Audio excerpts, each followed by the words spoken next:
Hola quechablantes y futuros quechablantes. ¿Tienes juegos, variedad de juegos y no puedes decir en quechua?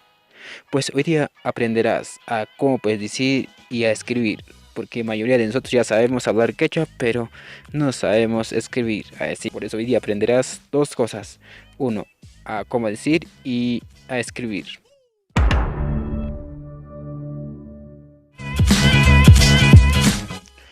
Juegos en quechua quiere decir puyaykuna. Puyaykuna.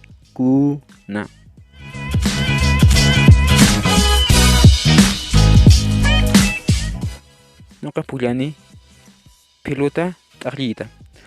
Noqa pullani pelota t'aqlliyta. Noqa pullani pelota hayt'ayta.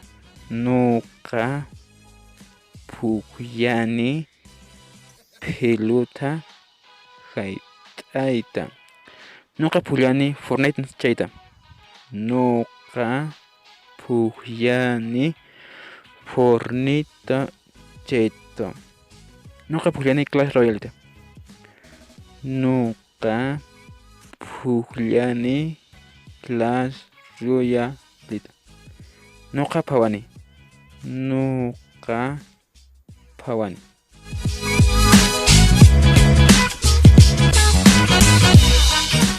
Hablando de este tema, pues te invito a suscribirte a este canal. Les invito a que se suscriban ya que estoy empezando a hacer nuevos videojuegos.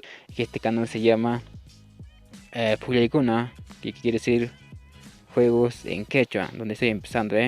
Yo sé que algunas personas son amantes o les gusta a ver algunas estrategias. Pues te invito a suscribirte a este canal donde estoy empezando todo. Así que si eres nuevo no olvides a suscribirte. Yo sé que ya te gustan estos videojuegos, así que te invito a suscribirte al canal, donde más adelante va a venir muchos consejos, trucos, tutoriales de algunos juegos que estoy empezando en este canal. Pues yo les estoy invitando a que se suscriban a este canal. Así que nos vemos en este canal de juegos en quechua, donde se sorprenderán porque es el único canal que he encontrado. No hay otros youtubers que he buscado, no hay youtubers gamers en quechua. Pues creo que soy el único youtuber de juegos que hace videojuegos en quechua, así que nos vemos en ahí. Muchas gracias por ver el video. Te comparto estos otros videos y te seguro te interesará. Y muchos éxitos.